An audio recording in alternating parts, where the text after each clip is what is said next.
সক্ষম ছেলেমেয়েরা আমাদের রাজ্যে কাজ না পেয়ে অন্য রাজ্যে যেতে বাধ্য হচ্ছে। পরিযায়ী শ্রমিকের দেখুন, এই গাড়ি তো দীর্ঘদিন ধরেই আমাদের 2011 সালে সরকার যাওয়ার আগে একটা বিরাট পশ্চিমবঙ্গের ছাত্র যুব শ্রমিক একটা আশা করেছিল একটা বড় গাড়ি কারখানা হবে বুদ্ধবাচ্চা সেই স্বপ্ন দেখিয়েছিল। কিন্তু কারখানাটা হয়নি, সরকারটা পড়ে যায়। তারপরে আমি ন্যানোটা কিনি, তখন থেকে আজ অবধি ন্যানো চালাচ্ছি, যে আবার এই আশায় যে আবার বামপন্থীরা ঘুরে আসবে আর আমাদের রাজ্যে আবার কারখানা হবে, আবার গাড়ি কারখানা হবে, মানুষ কাজ পাবে। তখন 2011 সাল পশ্চিমবঙ্গের রাজনৈতিক ইতিহাসে পালা বদলের অধ্যায়। দীর্ঘ 34 বছরের বাম শাসনের অবসান ঘটিয়ে ক্ষমতায় আসেন মমতা বন্দ্যোপাধ্যায় নেতৃত্বাধীন তৃণমূল সরকার। সেই পরিবর্তনের কেন্দ্রে ছিল এক প্রতীক, সিঙ্গুরের ন্যানো কারখানা। টাটাদের সেই স্বপ্নের ছোট গাড়ি ন্যানো ঘিরেই তৈরি হয়েছিল তুমুল রাজনৈতিক ঝড়, যার অভিঘাতেই বদলে যায় বাংলার ক্ষমতার পালা বদল। সময় বদলেছে, ক্যালেন্ডারে কেটে গিয়েছে 15টা বছর, কিন্তু সিঙ্গুরের সেই স্মৃতি আজও জীবন্ত। আর সেই স্মৃতিকে হাতিয়ার করে আসন্ন বিধানসভা নির্বাচনে নতুন বার্তা দিতে মাঠে নেমেছেন রায়গঞ্জের সিপিআইএম প্রার্থী জীবানন্দ সিংহ। ম্যাট গোল্ড রঙের একটি ন্যানো গাড়ি চোখে পড়ার মতো, কিন্তু তার চাইতেও বেশি দৃষ্টি কাড়ে তার বার্তা। সেই গাড়িতে চেপে রোজ ভোটারদের দুয়ারে দুয়ারে পৌঁছে যাচ্ছেন জীবানন্দ। গাড়ির স্টিয়ারিং নিজের হাতেই ধরেন তিনি, সাধারণ মানুষের সঙ্গে কথা বলেন, শোনেন তাদের অভাব অভিযোগের কথা। আর সেই কথোপকথনের মাঝেই তুলে ধরেন তার বিশ্বাস, বামেদের ফিরিয়ে আনুন, আবার রাজ্যে কলকারখানা গড়ে উঠবে, কর্মসংস্থান বাড়বে। জীবানন্দ সিংহ পেশায় একজন ব্যবসায়ী। বাম আমল ইতি হওয়ার পর প্রায় 1.5 লক্ষ টাকায় কেনা এই ন্যানো গাড়িটি তার কাছে শুধু একটি যানবাহন নয়, এটি একটি আবেগ, এক বিশ্বাসের প্রতীক। তার কথায় এই গাড়িটি শুধুমাত্র গাড়ি নয়, এটা একটা স্বপ্ন। আবার বাম জমানা ফিরবে, সেই আশার প্রতীক এই গাড়ি। ন্যানোর ছোট চাকার ঘূর্ণনের সঙ্গে যেন ঘুরছে এক বড় রাজনৈতিক বার্তা। গ্রাম থেকে শহর প্রচারের অভিনব উদ্যোগ ইতিমধ্যেই কৌতূহল তৈরি করে দিয়েছে মানুষের মধ্যে। অনেকেই থমকে দাঁড়াচ্ছেন, শুনছেন, প্রশ্ন করছেন। জীবানন্দের দাবি, মানুষের মধ্যে আবারও বামপন্থীদের প্রতি আস্থা বাড়ছে। এদিন সংবাদ মাধ্যমে মুখোমুখি হয়ে সিপিআইএম প্রার্থী বললেন, 2011 সালের আগে মানুষ আশা করেছিলেন বাংলায় গাড়ি কারখানা তৈরি হবে, এই স্বপ্ন দেখিয়েছিলেন বুদ্ধদেব ভট্টাচার্য। কিন্তু মমতা বন্দ্যোপাধ্যায় কেবলমাত্র ক্ষমতায় বসার জন্য যুব সমাজের ভবিষ্যতের কথা চিন্তা না করেই এই কারখানাকে তাড়িয়ে দিয়েছিলেন। ফলে ন্যানো কারখানা আর হয়নি।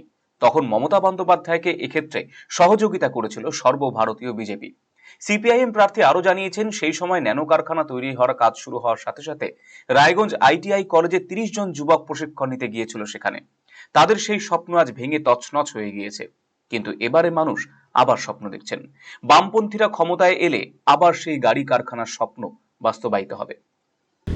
দেখুন, আমরা এবার ভোটে নামার আগেও ভাবিনি যে এইভাবে সাধারণ মানুষ যে আমাদের কাছে আসবে।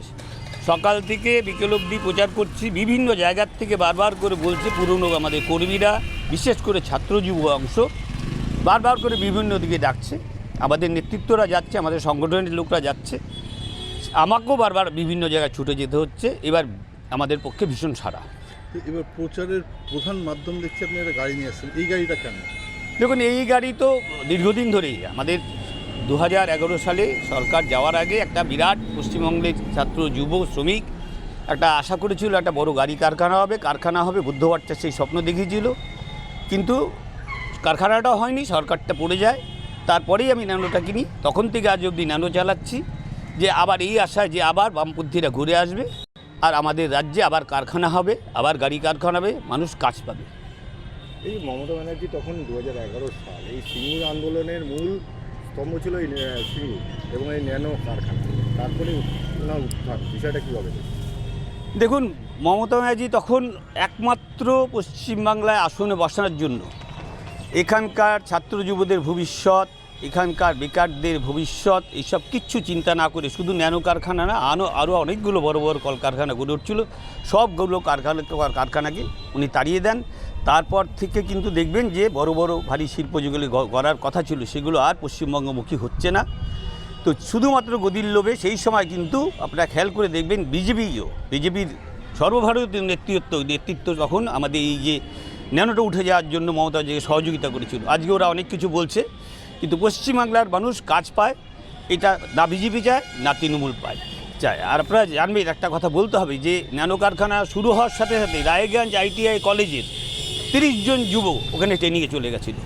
এই এত দূর রায়গঞ্জ থেকে গোটা পশ্চিমবাংলার যুবরা তারা কিন্তু ওখানে ট্রেনিংয়ে চলে গেছিলো, তারা একটা কাজের আশা দেখছিল, সেই স্বপ্ন আমাদের ভেঙে গেছে। কিন্তু এইবার আবার মানুষ ঘুরে দাঁড়াচ্ছে, এবার বামপন্থী সরকার প্রতিষ্ঠা হলে আবার সেই কলকারখানা আসবে, এই আশায় মানুষ আমাদের সঙ্গে জোট বাঁধছে। সিঙ্গুরের সেই অসম্পূর্ণ অধ্যায়, ন্যানোর অপূর্ণ স্বপ্ন, সব মিলিয়ে এক আবেগঘন প্রচার কৌশল নিয়ে ভোটের ময়দানে নেমেছেন জীবানন্দ সিংহ। এখন দেখার এই প্রতীকী ন্যানো কতটা পথ দেখাতে পারে বাস্তবের রাজনীতিতে। আরসিটিভি সংবাদ, রায়গঞ্জ।